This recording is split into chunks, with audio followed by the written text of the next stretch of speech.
7월, 8월 이 두 달의 여름이 시작되는데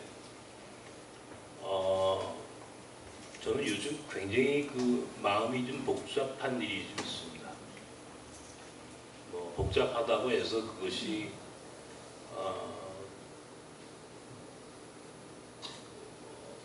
개인적인 일이기도 할 것 같지만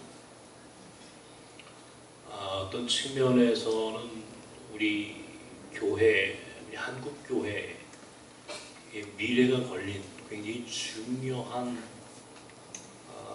이 이슈가 거의 이 두 달 사이에 결정이 나겠고, 또 저 개인적으로는 결코 인간의 욕망을 하나님의 뜻이라고 변질시키는 것에 동의할 수 없는, 지금 당장은 자본의 힘이 이길 수 있는 것처럼 보이지만 저는 궁극적으로 하나님의 정의가 승리한다라고 믿는 믿음 위에서 어떻게 처신하고 또 어떻게 살아야 할지를 고민하는 그런 시간들입니다. 우리는 약하고, 특별히 나는 아무것도 할 수 없는 무능한 존재, 그렇게 객관적으로 이미 드러나 있는 저 개인의 삶에 과연 이 두 달 동안 혹은 이 가을에 있을 이 우리 한국 교회, 특별히 우리 교단의 모습은 과연 어떻게 될 것인지, 그리고 나는 어떤 결단을 해야 하는지, 그것들로 많은 생각을 하고 고민을 하고 있습니다. 제가 구체적으로는 지금 여러분에게 말씀드리지 못하지만 점점점 분명히 드러날 것이고, 어떤 측면에 있어서는 결단할 날이 올 수도 있겠다 하는 생각을 가지면서 오늘 다윗과 골리앗의 이야기를 생각해 보았습니다. 우리가 이 다윗과 골리앗의 이야기는 너무 많이 들어가지고 사실은 특별할 게 뭐가 있겠나 싶지만, 2019년 오늘 다시 다윗과 골리앗을 한 번은 생각해 볼 때가 되었다. 과연 우리가 믿는 믿음이란 무엇인가? 우리는 분명히 다윗이 골리앗을 이겼다라고 믿고 있고, 그 이야기를 우리는 신앙의 본으로 여깁니다. 다시 말하면 작은 자가 큰 자를 이겼다. 이 작은 자가 큰 자를 이긴 사건에 대해서 적어도 오늘 우리 믿는 자들에게 있어서 이 사건이 의미하는 것이 무엇인지를 여러분은 아실 겁니다. 아벨이 가인을 이기고,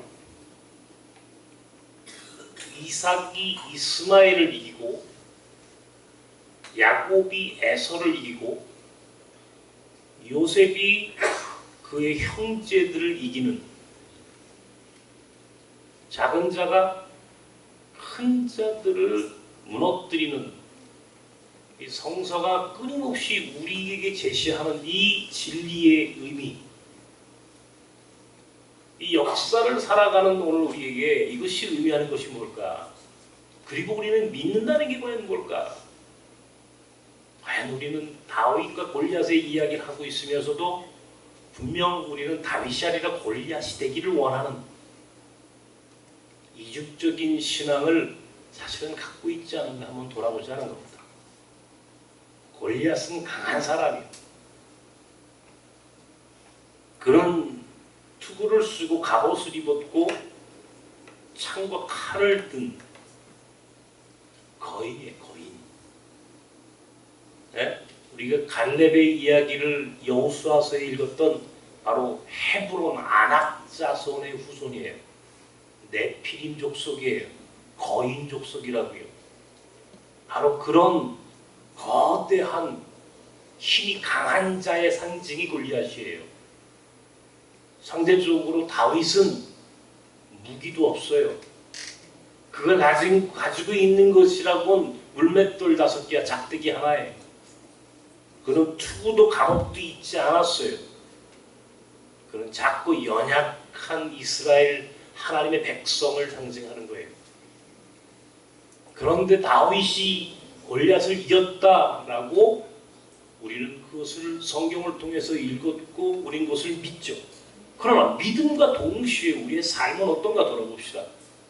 과연 우리는 다윗이 골리앗을 이겼다고 하지만 동시에 우리의 믿음은 끊임없이 골리앗이 되고 싶은, 골리앗을 꿈꾸는, 골리앗처럼 되는 것을 욕망하는 인간들이 아닌가. 골리앗을 욕망하지 않으십니까? 정말입니까? 나는요, 내가 예전에는 아마 내가 골리앗이 되고 싶었는지 모르겠어요. 골리앗처럼 강한 사람, 골리앗처럼 힘이 세고 덩치가 크고 세상 사람들이 우러러보는 그런 힘 있는 권력을 가진 사람이 되고 싶었는지도 몰라요. 그런데 하나님은 되게 운명처럼 약자의 삶을 선택하게 하셨어요. 과부와 고아와 나그네 같은 이들의 편이 되라고 저에게 얘기하셨고, 그리고 하나님은 급기야 저 자신을 그렇게 약자로 만들어 놓으셨어요. 고린도서에 보면은 바울이라고 하는 사람이 하나님께 자신의 육체의 가시를 위해서 3번 기도했다. 바울이 하나님께 3번 내 육체의 가시를 제거해 주십시오. 어떤 사람은 간질이라고 하고 어떤 사람은 안질이라고 하는데 나는 간질이 아니라 안질이다. 눈이 안 보였다라고 늘 믿어요. 내가 바울이 너무 좋아 그래서. 그런데 하나님은요, 그 바울의 기도에 특별히 응답하지 않으세요. 여기서 응답이라고 하면은 치유해 주지 않는단 말이에요. 오히려 내 은혜가 되게 족하다 그래. 내 은혜가 이미 받은 게 많아. 근데 뭘 더 받으려고 하니? 뭐 이런 말이겠죠? 그때 바울이 알았다는 거예요. 자신이 왜 약해야 하는지에 대한 약함의 의미를 알았다고 그래요. 내가 약해야 내 안에 계신 예수 그리스도의 강함이 드러날 수 있다. 그러니까 내가 강한 것이 중요한 것이 아니라 내 약함 속에 하나님의 강함이 드러나는 것이 진리다. 여러분 이 말의 의미를 여러분 이해하십니까? 우리는 골리앗이 되길 원해요. 그런데 성경은 바울에게 말한 것처럼 골리앗이 축복이 아니라는 거예요. 오히려 약함도 하나님이 함께 하셔서 그 약함으로 강한 자를 이기고 약한 자가 강한 자를 부끄럽게 하는 것. 그래서 나를 드러내는 것이 아니라 내 안에 계신 예수 그리스도가 드러나고 내가 약함에도 불구하고 나와 함께 하시는 하나님의 존재감이 드러나는 것. 이것이 믿음이다라고 얘기하는 거예요. 참 우리의 믿음 생활이라고 하는 게 얼마나 이 세속적인지를 한번 솔직하게 인정할 때가 됐어요. 얼마 전에 우리나라의 이 금융인인데 미국에서 굉장히 유명한 성공한 금융인이 이제 한국에 와가지고 자산운용사를 운영하는 사장이 됐는데 그 사람이 이제 이야기하는 저는 개인적으로 그 사람의 이야기를 책으로도 보았고 또 아주 괜히 재미있어서 제가 종종 이야기를 듣습니다. 뭐 골자는 이거예요. 자기가 미국에서 한국에 와서 보니까 한국 사람들이 이해가 안 가더라는 거예요. 뭐가 이해가 안 가느냐? 두 가지가 이해가 안 가는데, 하나는 아이들을 위해서 지나치게 사교육에 투자하는 것. 이게 도저히 이해가 안 가고, 두 번째는 한국만큼 전철과 이 도로와 모든 교통 시스템이 잘 돼 있는데 왜 한국 사람들 전부 다 자동차를 갖고 있는지 이해가 안 간다. 미국이야 뭐 자동차가 없으면 안 되니까 그렇지만 한국엔 자동차가 필요 없다는 거예요. 그러면서 그 사람이 얘기하고 싶은 골자는 그 돈을 다른 데 그렇게 소비적인 그런 삶을 살지 말고 투자하라 이라는 게 투자. 미래를 위해서 투자하고 미래를 위해서. 그러면서 재밌는 이야기를 하는 거예요. 사교육에 대한 이야기를 하면서 자신이 보니까 공부 못하는 아이들이 성공할 가능성이 많대. 이 이야기를 하는 거예요. 공부 못하는 아이들이 성공할 가능성이 많다. 공부를 잘 안 하고 그러니까 사교육을 아무리 시켜도 공부를 안 하려고 하면 소용이 없다는 거예요. 그거는 과외 선생이나 잘 먹고 잘 살게 해주는 거지 정작 그 아이에게는 아무런 의미가 없는 투자라는 거예요. 그러니까 그런 데 투자하지 말고 그 아이에게 차라리 그 돈을 지금부터 주식을 사줘라. 딱 그 얘기를 하더라고요. 차라리 아무런 의미 없는 곳에 그렇게 하지 말고, 그리고 그 아이는 어떻게든 산다는 거예요. 공부를 안 하면요, 보니까 아예 직장 구하는 걸 포기하고 창업을 하더라는 거예요. 창업을 해가지고요, 공부 잘하는 아이를 고용시킨대요. 자기 밑에. 그러니까 공부 잘하는 아이가 공부 못하는 아이가 만든 회사에 고용당하는 이런 모습을 자신이 많이 봤대요. 그러니까 공부 좀 못하면 어떠냐 이런 얘기 하는 거예요. 공부 좀 못하면 어떠냐. 그러니까 우리는 어때요, 여러분?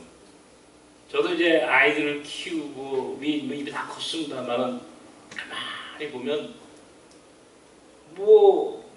그냥 우리나라 사람들이 갖고 있는 자녀들에 대한 이 투자, 공부에 대한 이게 아마 우리 한국 사람만이 갖고 있는 아마 독특한 기질일 거예요. 이 자녀들 교육 문제에 대해서.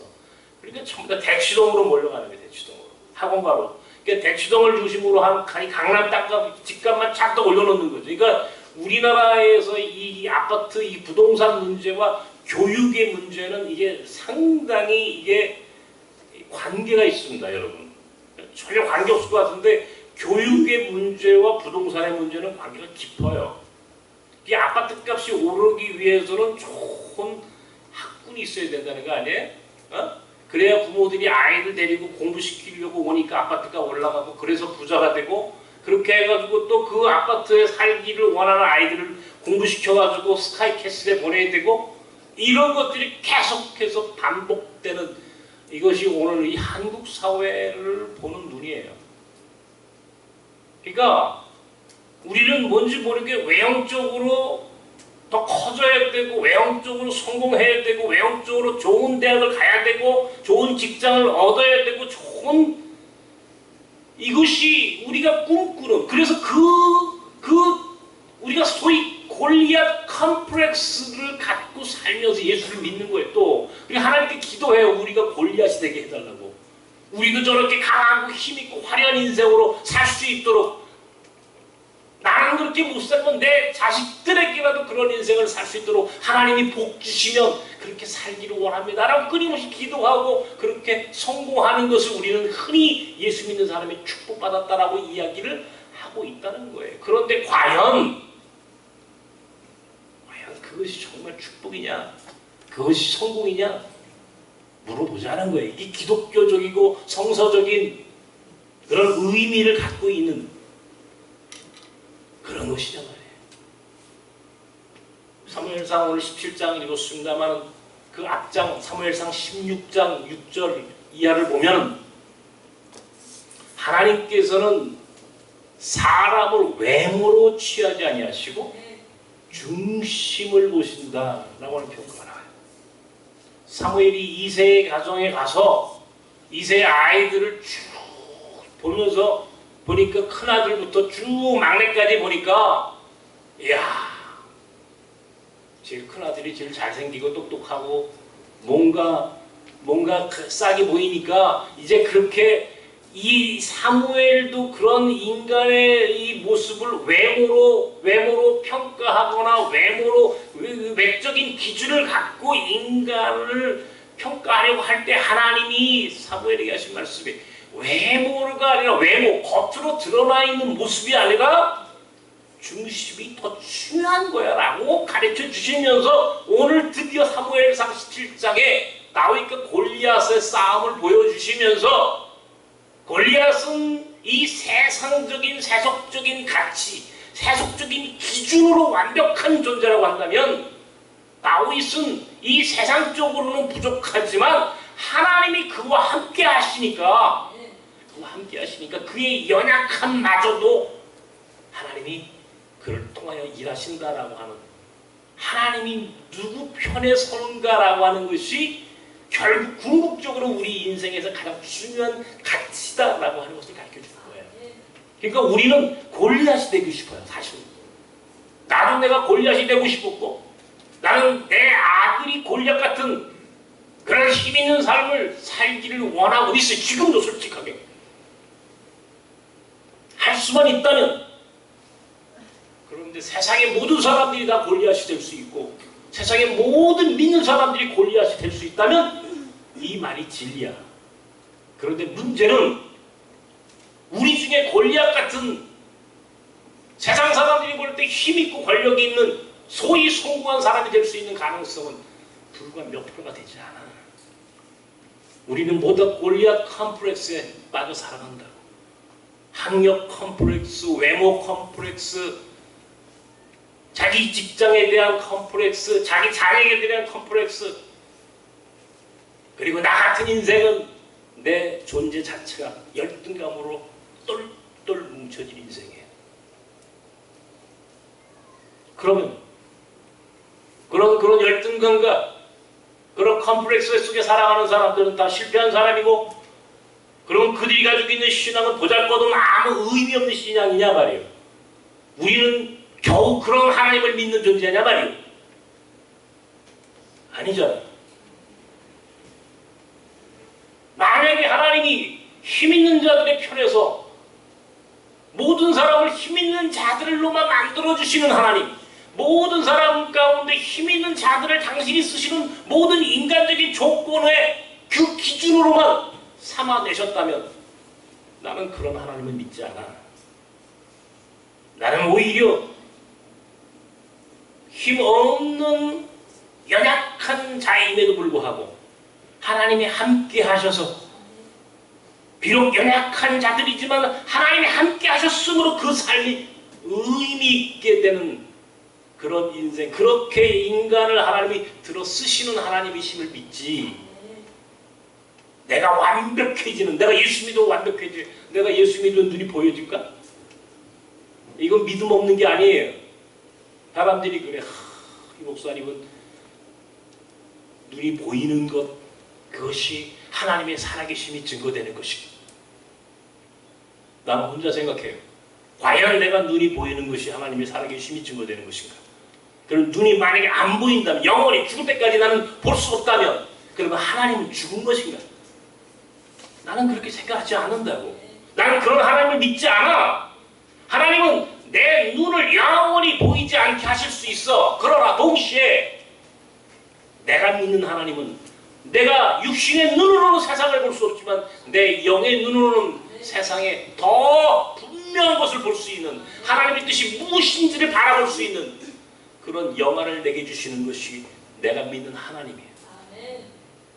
하나님은 내가 육신의 눈으로는 세상 사람들과 세상 것들을 볼 수 없지만 하나님은 내 마음의 눈으로 더 멀리, 더 깊이, 그리고 더 분명하게 하나님의 역사를 들여다볼 수 있는, 그래서 하나님은 반드시 정의의 하나님이기에 그가 이긴다. 그가 이긴다. 그러므로 나는 그 하나님을 믿고 살고 싶은 거야.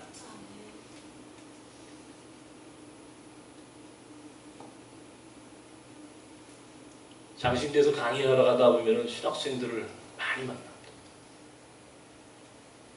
그 신학생들을 가만히 말하는 소리를 옆에서 듣고, 혹은 뭐 많은 또 후배들이 이제 나가서 설교하고 목회하고 하는 그들의 삶을 가만히 들여다볼 때마다 내가 느끼는 것이 하나 있어.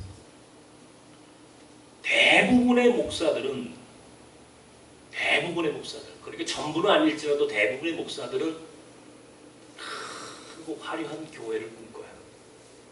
소위 교회가 큰 교회, 성장한 교회, 부흥하는 교회를 꿈꿔.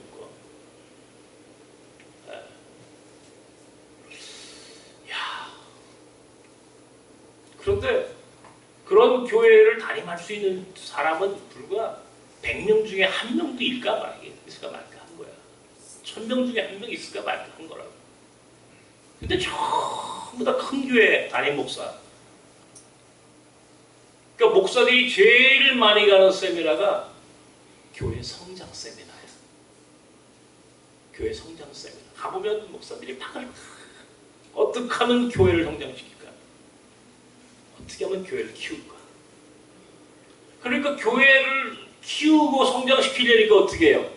우리가 얼마 전에도 우리 김재성 목사님 오셔서 했던 소위 신사도 운동 같은 말도 되지 않는 이단 사이비 같은 것들을 교회가 다 받아들이는 거예요.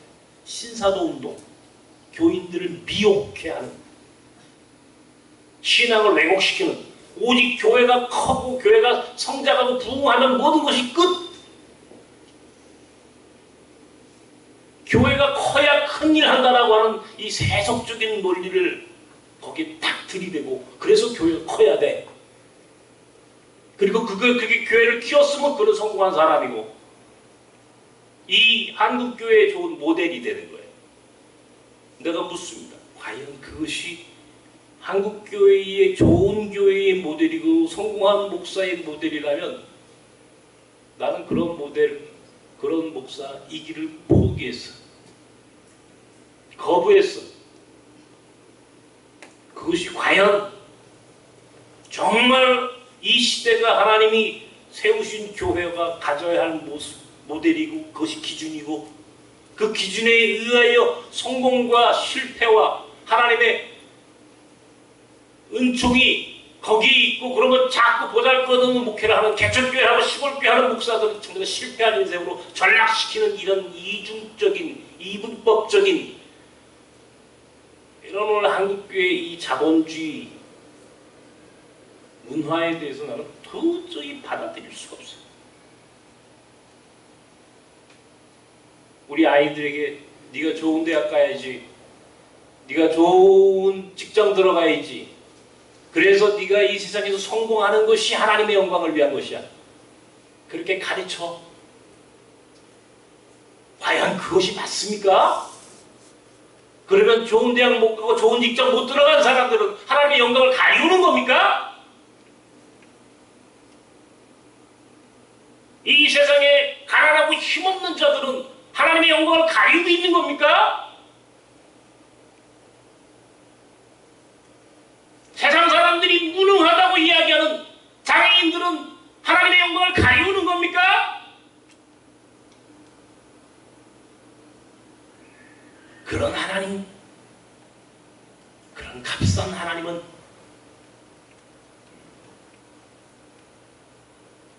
믿을 수가 없어. 다윗이 골리앗을 이겼다고 말하면서, 비록 작아도, 배운 게 없어도, 돈이 없어도, 건강하지 못해도, 내 외모가 다른 사람에 비해서 자꾸 연약해도 하나님이 내 편이 되시면, 하나님이 내 편이 되게 하는 것이 내 연약함을 통하여 하나님이 일하게 하시는 그 하나님의 은혜를 우리가 구하고 그 삶을 체험하는 것이, 이것이 신앙이에요. 골리앗처럼 강한 자가 되는 것이 신앙이 아니라, 약한 자도 하나님을 내 편으로 만들면 강한 자를 이길 수 있다. 살아가는 것, 이것이 신앙이야. 이게 오늘 한국교회가 가야 할 길이라고요. 우리 나섬이 가야 할 길이라고요. 우리 신앙인들이 살아야 할 삶이라고요. 약해도 괜찮아. 돈 없어도 괜찮아.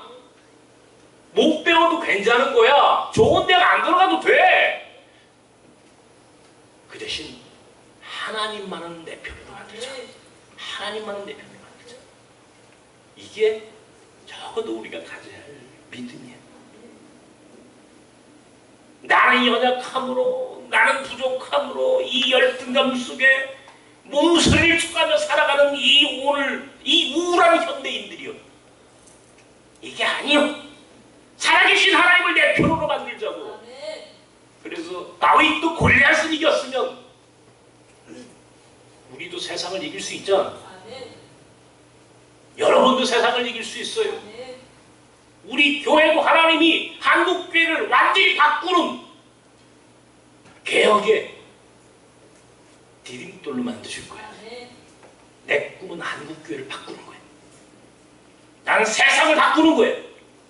비록 우리는 연약해도, 나는 연약한 목사이지만 그럼에도 불구하고 나성과 오늘 이 안에 있는 작고 힘없는 오늘 우리를 통하여 하나님은 세상을 바꾸고 한국교회를 바꾸고 하나님의 나라를 만들어 갈 줄로 믿고 난 내 연약함을 자랑할 수 있어. 이제는 하나님 내 연약함을 쓰시옵소서.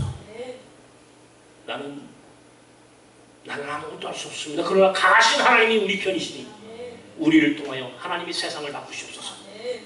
다윗이 골리앗을 이겼다고요. 골리앗이 되는 것이 축복이 아니라 하나님을 다윗 편에 서게 하는 것. 너는 세상 사람들이 말하는 창과 칼로 이 크고 강하고 화려한 것들로 나와 상대하지만 나는 만군의 여호와로 너와 함께 하겠다. 이게 얼마나 멋진 인생입니까? 그 삶을 살아야 돼. 그런 믿음으로 살아야 하는 거야. 그래야 힘없는 자들도 작고 보잘것없는 연약한 자들에게도 하나님이 희망이 돼. 하나님이 희망이 되지 못하면 우리는 왜 하나님을 믿어야 되느냐고요. 하나님이 희망이야. 그분이 우리 편이 되면, 그분이 내 편이 되면 나도 세상을 바꿀 수 있어. 나도 세상에 하나님이 들어쓰시는 높은 인생으로 하나님께서 은혜를 주실 것을 믿고 삽니다.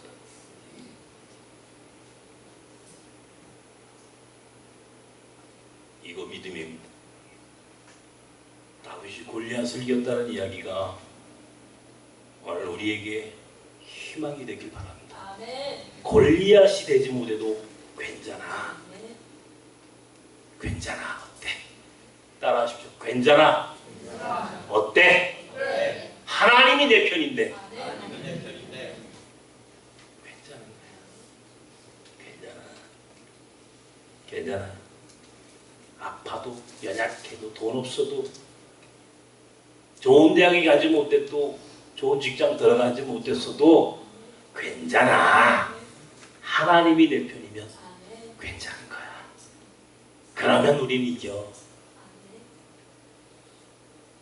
오늘 아침은 하나님의 은혜로 괜찮아 하거나 그런 은혜를 받았습니다. 기도합시다. 하나님 아버지,